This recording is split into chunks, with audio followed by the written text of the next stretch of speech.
Здраво на сите и добре дојдовте на нова рецензија на книга. Пред неколку месеци го прочитав, видов дека на македонски е издаден романот Приказна за љубовта и темнината од израелскиот писател Амос Оз. Знаев кој е Амос Оз, дека е најдобриот современ израелски писател.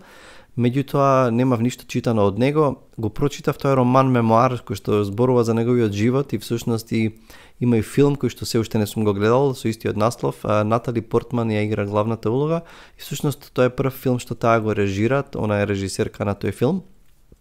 Стварно ми се допадна на романот и направив и всушност првата рецензија што ја ставив на каналот е за тој роман. И може да го, ако одите на каналот, можете да го најдете тоа видео и да видите што зборувам таму за тој роман.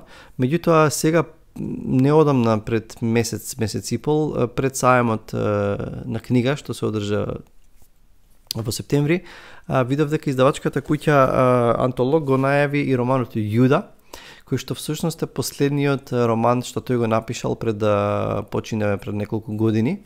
И ова е за мене барем преубава корица. Значи сега е издаден оваа година овој роман од издавачката куќа Антолог и превод од хебрејски исто така како и претходниот роман од Викторија Саркисјан. Сетингот на романот е многу едноставен. Ќе видите дека действието всушност не е она главното во овој роман, туку идеите кои што се представени, за кои што се дискутира во самиот роман. Времето 59 година во Ерусалим, зимата 59 наспроти пред 60 година, тоа се некои си 10 години по основањето на израелската држава, конфликтите меѓу палестинците и арапските земји и Израел, значи веќе се поминати десетина години и действието се случува најмногу во една куќа, во една куќа во Ерусалим, во една од улиците во Ерусалим. Целата приказка е што едно младо момче во своите рани 20 години дојден во Ерусалим да студира и всушност работи на магистерскиот труд и неговата специјалност или областа која што тој ја проучува е Исус во очите на евреите. Зборуваме низ сите тие 2000 години историја, што зборувале за Исус големи еврејски мислители, рабини, филозофи, и тоа е неговата тема и тој е обседнат со таа тема и ја проучува. Меѓутоа, откако неговата девојка ќе раскине врската со него и ќе се омажи за еден друг тип, тој се разочарува. Неговите имаат финансиска криза, не можат веќе да го поддржуваат во студиите, мора да работи, тој не знае што да прави и едноставно ги остава студиите разочаран и гледа еден оглас каде што се бара некој што ќе работи во куќата на еден старец, на еден стар човек, интелектуалец кој што по име Гершом Валд, и работата е неколку часа секоја вечер да седи да живее и ќе има обезбедена соба во таа куќа, и тоа секоја вечер треба да седи по неколку часа и да разговара со овој човек, да му прави друштво, да дебатираат на некои теми, да му свари чај, не знам, вечера да му послужи, и тој ќе прифати таа работа и ќе се пресели во таа куќа и ќе почне да секоја вечер поминува време со тој стар човек, кој што си има свој табиет, е галамџија и седи по цела ноќ и пишува, разговара со пријатели, дебатира.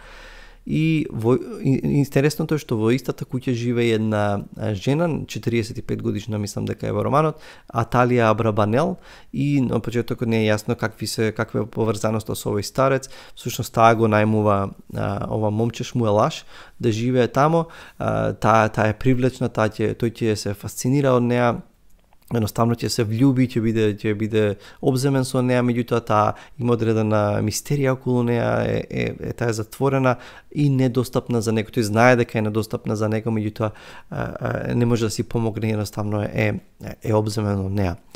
Значи гледаме овие три ликови кои што се главните протагонисти во овој роман, и интересно е што действието не оди, не се движи нанапред, меѓутоа се прави реконструкција на минатото во смисла на животот на Исус, евреите, Јуда, целата таа приказна, и еден друг момент, еден друг главен лик, тоа е таткото всушност на оваа жена, Салтиел Абрабанел, кој бил клучна фигура во основањето пред да се основа израелската држава, клучен човек, политичар во ционистичкото движење и така натаму.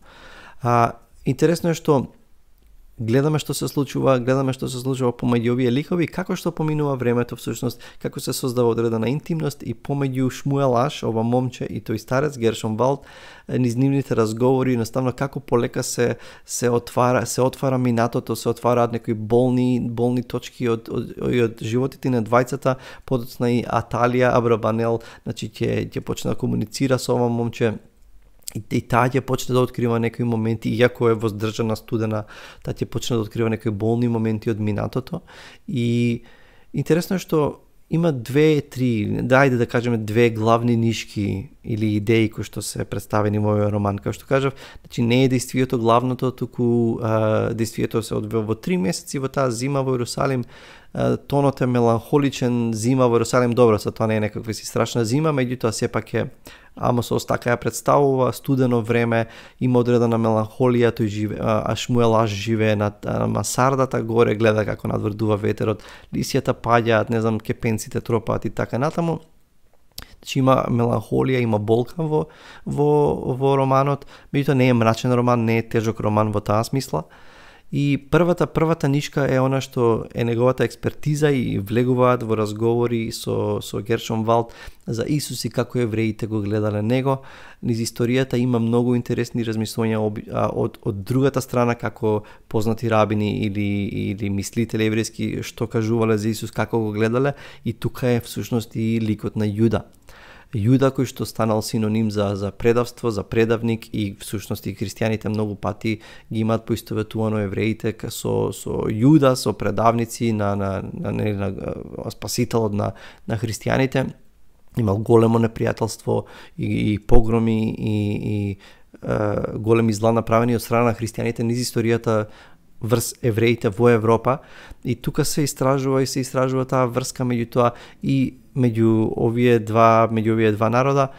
И на крајот, при крајот на романот има една феноменална поглавја каде што всушност си тече дејството и одеднаш има едно поглавје каде што остава во прво лице еднина зборува Јуда. И како тој ја доживува целата ситуација со Исус, како го препознава Исус, како станува негов ученик всушност, како го доживува распнувањето, како неуспех, целата таа приказна. Меѓутоа сега гледаме од другата страна, од овој антијунак, во овој омразена личност од страна на многу христијани, нели гледан како предавник на спасителот на христијаните. Меѓутоа ја гледаме на алтернативна верзија, што не ја наоѓаме во Евангелијата, меѓутоа е интересно да се види како би можел да размислува Јуда од таа страна, некои можни сценарија. Од другата нишка се прави реконструкција на животот на таткото на оваа жена, Аталија Абрабанел, а тој бил Салтиел Абрабанел, кажа важен политичар во тоа време, меѓутоа имал поинакви размислувања. Тој имал многу добри пријатели, арапи и палестинци, кои што ги почитувал и комуницирал со нив, и кога требало да се основа израелската држава, кога дошло до тоа до ситуација дека неизбежно е насилен конфликт, тој се залагал за мирно решавање, за соживот, да не се брза со основање на државата Израел. Едноставно сметал дека народите не верувал во држави, во граници, едноставно имал пошироко размислување, и во очите на неговиот народ тој станува всушност Јуда. Тој станува предавник, ќе биде отстранет сам ќе си поднесе оставка под притисок од таа организација, едноставно ќе се повлече, ќе се затвори до крајот на неговиот живот. Читајќи некои интервјуа и слушајќи некои интервјуа со Амосос, знам дека и неговиот став е многу антинационалистички, дека и тој верува, се залагал за двојно решение, за двојна држава, и едноставно нема кај него антипалестински сентименти и зборови така натаму, и што ми се допаѓа, тоа го имаше и во претходниот роман. И мислам дека едно подлабоко гледање Амосос зборува и за себе, дека во очите на многу негови сонародници тој е предавник, тој е Јуда. Тоа го гледаме, тоа се две главни нишки, значи кажав, можеби нема на некој да им се допадна романот. Мислам дека ќе ви се допадне ако ви интересира историја, ако ви интересираат тие комплексни врски меѓу како настанала израелската држава, конфликтите, поделените мислења, исто така во однос на дури можеме таа тема за Јуда како едноставно како архетип на несовпаѓањето на предавството, на мислењето на толпата или на народот, ако сакаме да кажеме во денешни термини на нацијата. Може многу интересно да се разгледа и во денешен аспект, едноставно кога човек се издвојува, кога има поразлично мислење од она што е општо прифатено, дека тој веднаш станува всушност јуда, предавник на својот народ. Тоа е интересна тема. Мислам дека ова не е толку послаб роман од Приказна за љубовта и темнината.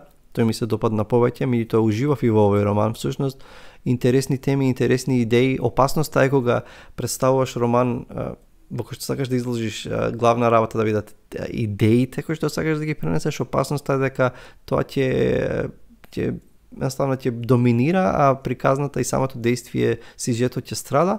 Меѓутоа Амос е предобар писател за тоа да така да влегува во очи, да е толку да едноставно да е толку воочливо.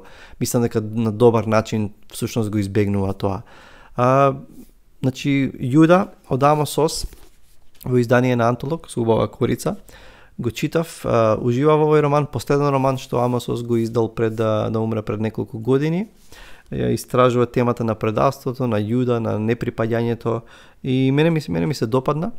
Така што ви го препорачувам, зборувам, значи се гледаме со наредна рецензија, може да ме следите на Facebook, таму ставам и некои цитати од писатели и да видите кои видеа ги ставам. Може да ме следите и на каналот, да стиснете subscribe и на звончето, секогаш кога правам нова видео да имате нотификација. Така што читајте, чувајте се и се гледаме со наредна рецензија. Чао, чао!